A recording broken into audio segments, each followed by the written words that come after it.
enthusiasm. So, like, have you ever really needed to grind your hooves? Like, really bad? Because it gets such sharp edges from trotting around so much that when you try and cure an itch that won't go away, you accidentally start scratching yourself real bad? And you think, ow, geez, if only I'd put a file of these hooves of mine, I may not be making scars on myself. It's almost as annoying as when the winter hits and you start molting. Because is there really any easy way to sweep feathers off the bedroom floor? Rainbow Dash's words trailed off. She gulped. The entire crowd of Windthrow ponies was staring at her blankly. She cleared her throat and shifted nervously where she sat next to Full Trot. What I'm getting at, I think, is an anthology. Analogy. Full Trot corrected in a whispery voice. Right, one of those. Rainbow Dash smiled sheepishly. See, this village could really do with a chance to grind its hooves. Because every pony is so on edge and so freaked out about these monsters and crud that just about any little thing is capable of throwing you guys off your rocker. I mean, sure, yeah, it helps to be vigilant. Why aren't you talking? Rainbow Dash hissed. Full Trot smiled. You're doing fine. Yeah. Rainbow turned towards the crowd once again. It helps to be vigilant. But at the same time, you shouldn't forget that you're a bunch of big, strong ponies with a lot of weight to throw around, and these winged chumps don't know what's coming to them.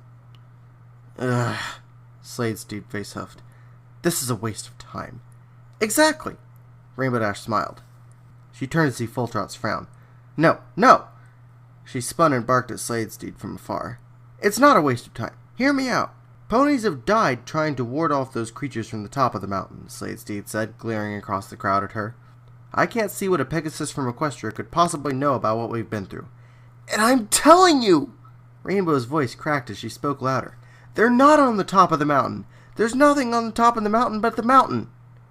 Several citizens glanced at one another and murmured as she went along. I was there, alright? I was there and, all I saw were a bunch of fissures venting steam up into the air. Fissures? Hushtail spoke up. Yeah, they were cracks. Too tiny for even those horrible bat things to fly through. If I didn't know better, I'd say the super evil mists were coming from inside the mountain itself. From inside the mountain? Sladesteed made a face. Preposterous! That's impossible. Well, Rainbow Dash shrugged. You tell me. You're mining inside that giant chunk of rock all the time, aren't you? Sladesteed merely frowned at her. His nostrils flared and he motioned towards his closest cohorts.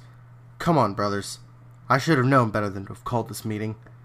Nothing's ever going to change, so we might as well spend our time doing something instructive. Quickly now. If we don't gather enough minerals, the trade parties will abandon us for another year. Rainbow Dash blinked confusedly as Sladesteed and a large group of ponies marched away. Slowly, the crowd began to dissipate. Well, that's certainly rude, Gold Petals muttered in a low voice. Rainbow Dash gazed aside at her. What are you still doing here? Come to tell me that it was a good speech? No, it sucked big time, she replied. Still, I can't help but think that Sladesteed got up on the wrong side of the stables this morning. Yeah, what's up with that? He's a headstrong stallion, Full Trot remarked, gazing at the work ponies charging their way towards the mine shafts in the side of the mountain. He knows as well as any villager in Windthrow that Hushtail's days are numbered. It's not that the young pony is starved for power. He just takes his responsibilities a little too closely to heart. And that is a heart that has hardened over the years, Hushtail added as he marched over towards Rainbow Dash. I am most sorry, Equestrian, for the awkwardness of that scene. It goes without saying that my son and I haven't seen eye to eye in a long time. Well, he's concerned for a lot of reasons, Rainbow Dash said. Sounds like things in this village have been pretty grim. How many other ponies have wanted to relocate, I wonder? Instead of answering that, Hushtail leaned forward and asked, Is it true? There were no nests atop the mountain summit? None that I could see, sir, Rainbow Dash replied. Though I didn't really get the best look-see. Maybe I can fly up there again. No matter what you may or may not find, I doubt that'll be the crux of the issue, Full Trot said. Even assuming that the creatures have dwindled in numbers overnight, if our village doesn't have solidarity in the defense effort, we can start mourning the fate of Windthrow already. I don't think I get you. My son has done nothing but stir up doubt and fear, Hushtail gravely said. I applaud his attention to seriousness, but I fear that his anxiety has gotten the best of him. He may not have a proper assessment of his own charisma, but his words are putting a damper on the spirit of this village. Well, sorry that my, outsider enthusiasm wasn't enough to tip the boat, Rainbow Dash said, casting a glare at Full Trot. I just wish that I could reach out to him somehow, Hushtail muttered. Alas, I'm getting along in my years, and I don't know how many chances I have left.